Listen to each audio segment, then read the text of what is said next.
तो दोस्तों, जब भी घर का काम करवाने की बात आती है तो आप किसी अच्छे लेबर कॉन्ट्रैक्टर को हायर कर लेते हो, जिसे कि आप मटेरियल प्रोवाइड करते हो और वो आपको एक रेट बताते हैं जिसके अंदर वो आपके घर का काम जो है वो अच्छे क्वालिटी के साथ कंप्लीट करके देते हैं। अब ये जो लेबर कॉन्ट्रैक्टर होते हैं ये जनरली आपको 200 रुपए से लेके 300 रुपए पर स्क्वायर फीट तक का रेट देते हैं। अब लोकेशन के हिसाब से ये रेट कम या फिर ज्यादा हो सकता है, पर इंपॉर्टेंट पॉइंट यहाँ पर यह आ जाता है कि ये जो रेट आपको आपके ठेकेदार ने बताए है इसके अंदर आपका ठेकेदार कौन कौन से काम आपको करके देगा।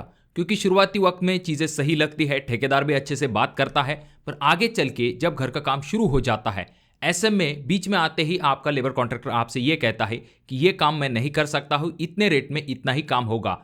तो ऐसे में आपको दिक्कत होने लगती है। आप तो सोच के रखते हो कि ये काम की जिम्मेदारी तो उसकी है, पर ये अगर मुकर जाता है तो इसका आपको नुकसान होता है, एक्स्ट्रा पैसे आपको देने पड़ सकते हैं। और कुछ ठेकेदारों को ये पता है कि आपको काम के बारे में पूरी जानकारी नहीं है और वो इस चीज का भी फायदा उठाते हैं, यानी कि जो मटेरियल आपके तरफ नहीं होता है वो भी वो आपको लाने के लिए कहते हैं, जिससे कि आपका भी नुकसान हो जाता है। और कुछ जगह पर तो ऐसा भी हो जाता है कि जो एरिया एक्चुअल बिल में नहीं आता है उसे भी ठेकेदार कंसिडर कर लेते हैं, जिस वजह से आपका एक्स्ट्रा बिल भी बन जाता है। तो इसमें आपका काफी बड़ा नुकसान हो जाता है। और कुछ जगह पर तो मकान मालिक भी पीछे नहीं होता है, ठेकेदार को जो रेट बताया है उसके अंदर वो कुछ एक्स्ट्रा काम भी चाहते हैं, जैसे कि कुछ ऐसी चीजें होती है जो कि अगर ठेकेदार आपको करके देगा तो उसे भी लॉस हो सकता है।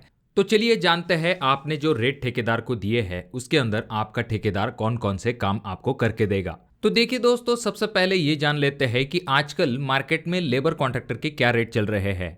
तो आपके घर का जो लेबर कॉन्ट्रैक्टर होता है वो आपके घर का ब्रिक वर्क यानी कि ईंटों का काम, प्लास्टरिंग वर्क और आपके घर का जो सेंटरिंग वर्क होता है यानी कि आपके कॉलम की छत की जो ढलाई होती है, इन तीनों कामों को मिला के आपके ठेकेदार आपको 200 रुपए पर स्क्वायर फीट से लेके 300 रुपए पर स्क्वायर फीट तक रेट दे सकते हैं। अब ये एरिया वाइज कम या फिर ज्यादा हो सकते हैं, या फिर आपका ठेकेदार इसमें कौन कौन सी चीजें एक्स्ट्रा करेगा इसके ऊपर ये रेट कम या फिर ज्यादा हो सकते हैं।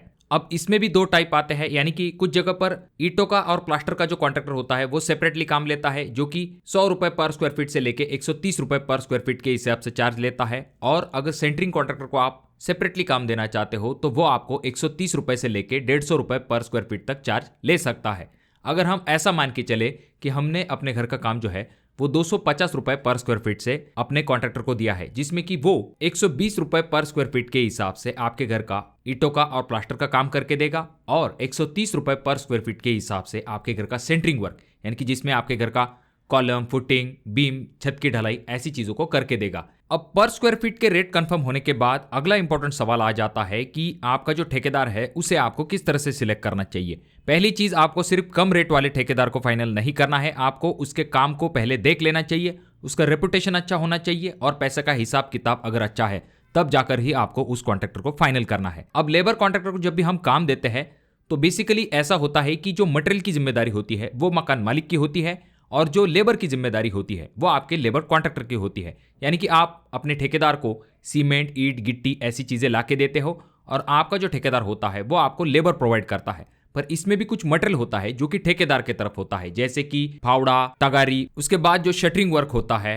उसमें जो लकड़ियां, प्लाई, उसके बाद में सेंटरिंग प्लेट्स लगती है। इस तरह का जो मटेरियल होता है वो ठेकेदार आपके साइड पे लाता है, मकान मालिक की जिम्मेदारी नहीं होती है, क्योंकि काम खत्म होने के बाद वो अपना मटेरियल लेके जाता है। तो अब सबसे पहले बात करते हैं आपके घर का जो ब्रिक वर्क और प्लास्टरिंग वर्क होता है उसके ठेकेदार के बारे में। तो वो जो लेबर कॉन्ट्रैक्टर होता है उसकी जिम्मेदारी होती है कि आपके घर का पूरा ब्रिक वर्क यानी कि ईंटों का काम, चाहे आपकी दीवार की मोटाई जो है वो 9 इंच हो, 6 इंच हो या फिर 4 इंच हो, उसको वो कंप्लीट करके देता है। उसके बाद में आपके घर का जो ब्रिक वर्क कंप्लीट हो जाता है, स्लैब के ऊपर जो पैरापेट वॉल आती है उसे भी वो उस रेट के अंदर कंप्लीट करके देता है।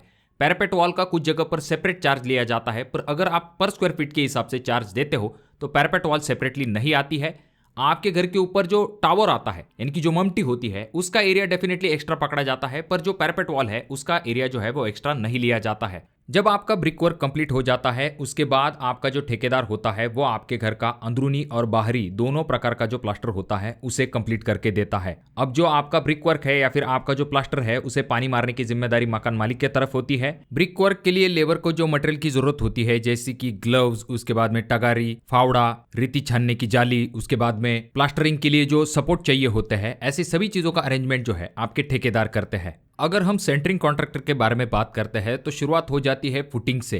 तो जो एक्सकेवेशन होता है उसकी जिम्मेदारी मकान मालिक की होती है। उसके बाद जो ठेकेदार होता है उन गड्ढों के अंदर पीसीसी करता है, सरिये को सही तरीके से कट करके फुटिंग जाली को लगाने का काम हो या फिर कॉलम को खड़ा करने का काम ठेकेदार के तरफ होता है। सही तरीके से लाइन लेवल में करके इंजीनियर को आपका जो ठेकेदार है वो सही तरीके से चेकिंग देता है। उसके बाद में कॉलम का जो शटरिंग वर्क होता है वो भी आपका ठेकेदार करता है। उसके अंदर कंक्रीट भरने का काम भी आपके ठेकेदार के तरफ होता है।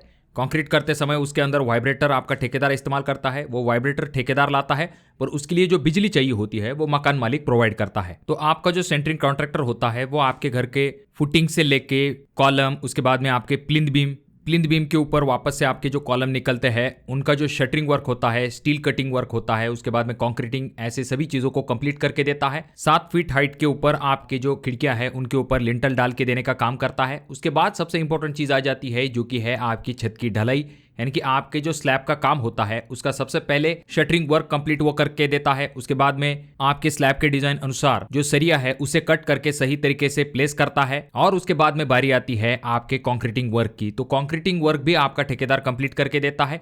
यहां पर इंपॉर्टेंट चीज समझने वाली ये है कि कभी कभी कुछ जगह पर ऐसा होता है कि ठेकेदार जो रेट आपको बताते हैं उसमें ही जो मशीन का भाड़ा होता है वो ऐड होता है और मशीन के साथ जो लेबर आता है वो भी ऐड किया जाता है। कुछ जगह पर ऐसा होता है कि जो स्लैब कास्ट करने के लिए जो लेबर होता है वो ठेकेदार अपने तरफ संभालता है और जो मशीन का भाड़ा होता है वो मकान मालिक की तरफ होता है। तो ऐसी चीजें आपको ठेकेदार के साथ पहले ही डिस्कस कर लेनी चाहिए जिससे कि आगे चल के आपके पैसे एक्स्ट्रा खर्च ना हो। जब आपके स्लैब का काम कंप्लीट हो जाता है तो दूसरे दिन आकर उसके ऊपर कैरिया बना के आपका ठेकेदार देता है जिसके अंदर आप अच्छे तरीके से पानी भर के रखते हो और उसके बाद में आपका ठेकेदार आपके जो स्लैब के ऊपर आपके जो डमी कॉलम आते हैं, जैसे कि आप अगले वीडियो में देख सकते हो, इन्हें भी कास्ट करके देने का काम आपका ठेकेदार करता है। यहाँ पर ध्यान देने वाली बात यह है कि अगर ऊपर के तरफ आपका टावर आता है यानी कि ममटी आता है तो उसका भी जो चार्ज होता है आपका ठेकेदार आपसे लेगा, यानी कि वो आपके एरिया में ऐड हो जाएगा। तो अब बात करते हैं कि कौन कौन सी चीजों का आपको ठेकेदार को पैसा नहीं देना है। सबसे पहली चीज, कुछ जगह पर तो ऐसे भी स्कैम होते हैं कि जो अंदर के तरफ लॉफ्ट निकाले जाते हैं या फिर जो छज्जे निकाले जाते हैं तो उनका एरिया कुछ जगह पर ऐड किया जाता है, जो कि बिल्कुल भी गलत बात है। आपको सिर्फ स्लैब का एरिया जो है उसे मेजर करना है और उसी हिसाब से आपको आपके ठेकेदार को पैसे देना है। कितने भी लॉफ्ट आप अपने घर के अंदर निकालो या फिर छज्जे हो तो उसका चार्ज आपका ठेकेदार आपसे नहीं ले सकता है। हाँ, पर यहाँ पर ध्यान देने वाली बात यह है कि अगर आप स्लैब के ऊपर कोई एक्स्ट्रा बालकनी निकाल लेते हो तो ऐसे में उसका चार्ज जो है वो ठेकेदार रेट के हिसाब से आपको दे सकता है।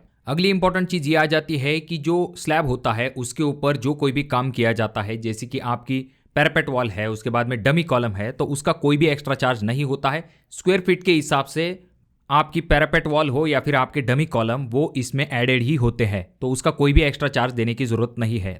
और जो स्टेयरकेस बनाई जाती है उसका एक्स्ट्रा चार्ज नहीं दिया जाता। जो रेगुलर टाइप की आती है उसमें आपको एक्स्ट्रा चार्ज देने की जरूरत नहीं है। हाँ, अगर आप वहां पर फोल्डिंग वाली स्टेयरकेस बनवाने वाले हो तो थोड़ा बहुत एक्स्ट्रा चार्ज जो है वो ठेकेदार आपसे ले सकता है। हालांकि उसके बारे में पहले आपको डिस्कस जरूर कर लेना चाहिए। और ये जो स्क्वायर फीट मेथड के हिसाब से आप लेबर कॉन्ट्रैक्टर को काम देते हो, इसमें कुछ चीजें एडेड नहीं है जिसका कि आपको ठेकेदार को एक्स्ट्रा पैसा देना पड़ेगा। सबसे पहली चीज आ जाती है जो कि है बाउंड्री वॉल।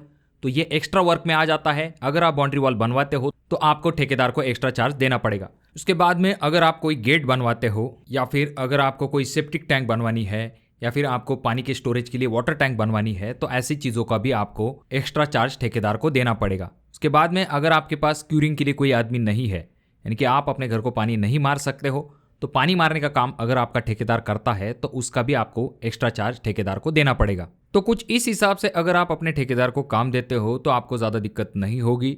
अगर आपके कोई सवाल है तो कमेंट बॉक्स में कमेंट जरूर कीजिए। वीडियो अगर आपको अच्छा लगा हो तो जरूर इसे लाइक कर दीजिए। बहुत ज़्यादा ही अच्छा लगा हो तो अपने दोस्तों के साथ जरूर शेयर कीजिए। और ये जो तीनों वीडियो है इनमें से कोई एक वीडियो आपके जरूर काम में आ सकता है।